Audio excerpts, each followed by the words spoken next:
Bienvenue dans le 1945, voici les grandes lignes de cette édition.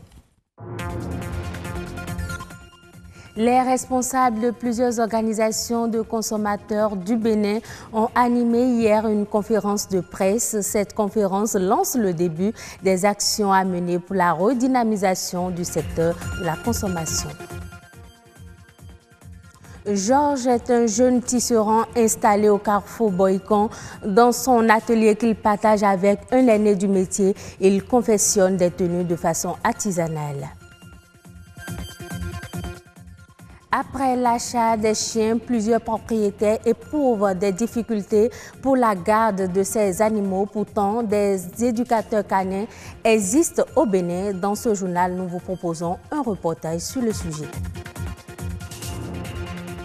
Bonsoir à tous. Les responsables de plusieurs organisations de consommateurs du Bénin ont animé ce mercredi une conférence de presse en prélude aux actions de redynamisation du secteur de la consommation. Igor Ayosso et Marcel Arossi pour le compte-rendu.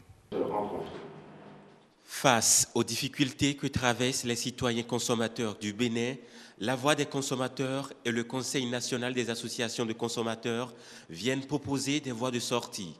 C'était à l'occasion d'une conférence de presse donnée ce mercredi 3 janvier 2018 au Champ d'Oiseaux de Cotonou. Nous sommes responsables de notre vie et nous devrions commencer par assumer. Je suis face à des problèmes, eh bien je deviens un problème conséquent pour le problème auquel je fais face. Je prends le cas de l'aspect économique en cette fin d'année. Mais nous avons des producteurs locaux qui fabriquent des produits made in Bénin. Mais combien parmi nous jeunes se sont dit pourquoi ne pas mettre ces produits-là sur le marché, de commercialiser, de mettre à la disposition des consommateurs? Il faut que l'on prenne en compte ce qui vient de la base, ce qui vient des citoyens. C'est pourquoi nous n'avons pas de cesse de mettre l'accent sur ce développement endogène. Il n'y a pas de développement universel, etc. Chaque nation, chaque grande région a la capacité d'apporter dans son endogénéité ce qui peut permettre aux citoyens d'aller de l'avant. Dans l'objectif d'assurer un retour à la vie de chaque secteur d'activité socio-économique, les organisateurs de consommateurs nourrissent le désir de mettre sur pied des plateformes d'échange entre les consommateurs, les opérateurs économiques, l'État et bien d'autres organismes si possible. Pour nous, la mise sur pied de chacune de ces plateformes dans chaque secteur, c'est pour d'abord offrir la chance aux Béninois de s'asseoir et de se parler. Parce que si nous ne renaissons pas, si nous n'apprenons pas à échanger et à trouver des approches communes aux solutions ou des solutions à nos problèmes, ce n'est pas des Américains ou des Hollandais qui viendront nous trouver solution. Il est à noter que les associations de consommateurs sont des organisations chargées de défendre les droits des citoyens dans leur dimension d'achat de produits. Elles peuvent aussi les assister dans leur litige avec une entreprise ou un organisme.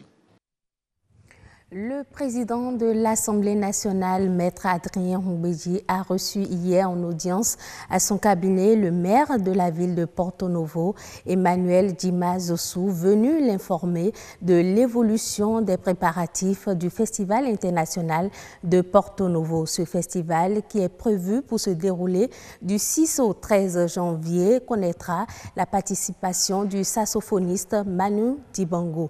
Toujours dans le cadre de ce festival, il est prévu un colloque scientifique sur le thème « Comment le vaudou peut-il contribuer à répondre aux enjeux mondiaux d'aujourd'hui ?» Deux jeunes étudiants béninois ont inventé une machine destinée à l'extraction du jus d'ananas. C'est une œuvre qui est déjà disponible sur le marché. Benol Djogbe et Karamat Agbataou sont allés à la rencontre de ces inventeurs, suivant leur reportage.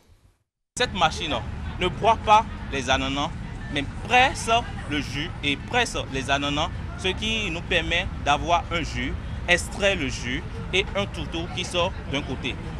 Il s'agit d'un extracteur de jus d'ananas, une invention mise au point par de jeunes étudiants, tous deux de nationalité béninoise. Un rêve caressé sur des mois qui finalement prend corps. Compte tenu des dimensionnements qu'on a dû faire par rapport à notre machine, on a remarqué que notre machine peut faire en une journée plus de 5 tonnes, ce qui peut être approximativement à 5000 litres de jus de fruits purs, 5000 litres environ. Une capacité de production que ces amoureux de l'invention souhaitent améliorer. Ces jeunes comptent céder leur œuvre à une somme de 1 200 000 francs CFA.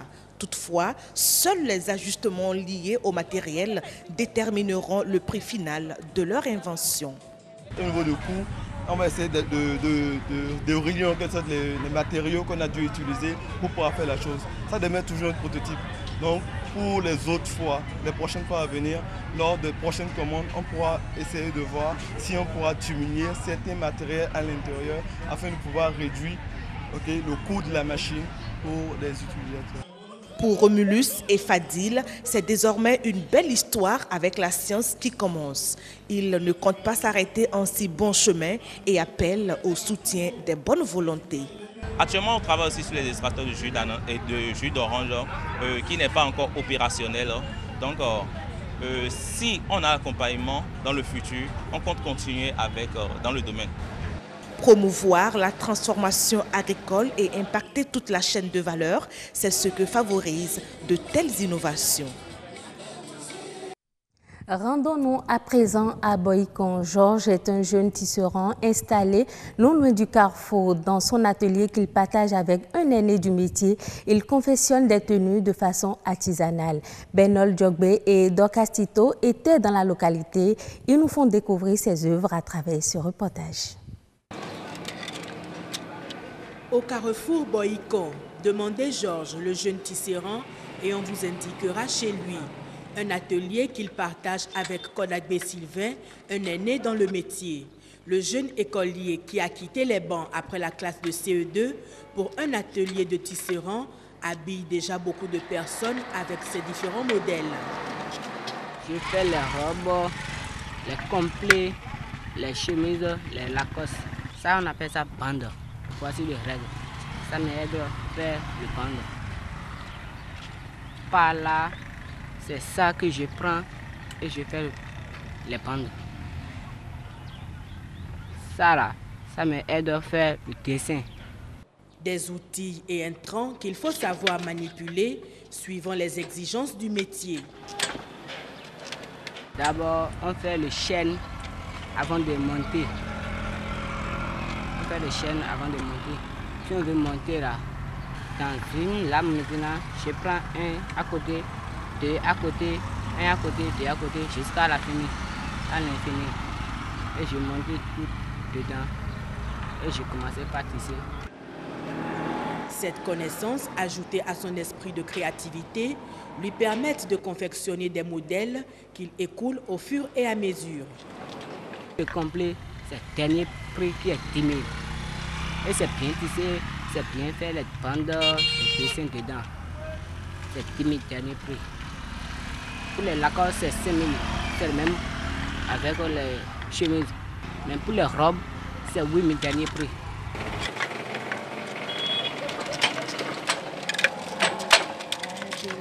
Il y a des jours que je vends 5 complets, ça fait 50 000. Il y a des jours que je vends des robes, deux robes, ça fait 14 000 ou 16 000. Chemise de la cause là, je vends, il y a des jours que je vends de 8 et 10. Et ça me fait des 40 000 ou 30 000. Si tu fais quelque chose, tu me dis ça là, je te fais ça bien propre. Georges restaure également des textiles abîmés. Après 6 mois de formation, il a la capacité de subvenir à ses besoins, un moyen de lutter contre la pauvreté et le chômage. Plusieurs personnes éprouvent des difficultés pour la garde de leur chien après l'achat. Pourtant, cette difficulté peut être surmontée grâce à l'assistance d'éducateurs canins. Qui sont-ils? Que font-ils? Dine Bouraïma et Thibaut Mafon nous emmènent dans l'univers des dresseurs de chiens. Mon activité, le dressage, consiste à éduquer un chien. Landry Lawson est un dresseur de chiens. Il fait partie de ceux qui apprennent aux chiens à se tenir en société. Puisqu'il n'est pas souvent aisé pour les propriétaires de chiens de les maîtriser, l'appel au dresseur devient nécessaire.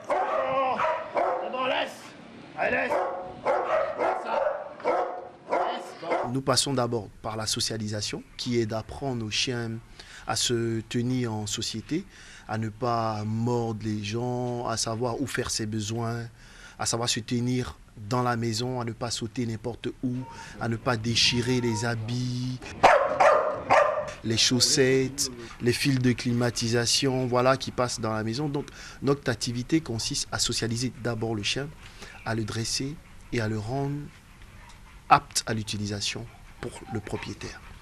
Devenir un dresseur de chiens nécessite une formation. Le dressage est tellement large qu'il y a plusieurs facultés dans le dressage. L'obéissance, le gardiennage, l'agilité, le sauvetage, le pistage. Bon, voilà, il y a plusieurs facultés. Ça dépend de ce que vous voulez faire de votre chien. Et on ne peut pas s'auto-proclamer dresseur. Il y a bel et bien des formations qu'il faudrait suivre et pas à pas finir par devenir maître chien. Dans l'exercice de leur activité, les dresseurs de chiens rencontrent quelques difficultés. Il y a des risques. Il y a beaucoup même. Parfois, on se fait adresser par les chiens. Parce que il y a des chiens qu'on arrive à prendre qui sont sauvagement irrécupérables, où ils ne font que mordre, même leur propriétaire mordre. En ce moment, on peut faire appel au dresseur.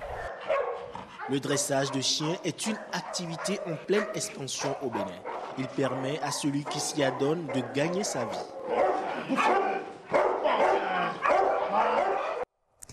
Page internationale à présent, selon l'Agence régionale d'appui à l'émission et à la gestion des titres publics dans l'Union monétaire ouest-africaine, le montant provisoire des émissions de titres publics par adjudication au titre de l'année 2018 s'élève à 3 026 milliards de francs CFA.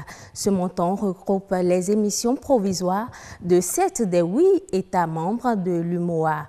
Au niveau des États, la Côte d'Ivoire arrive cette année encore en tête des émetteurs de titres publics sur le marché financier de l'UMOA.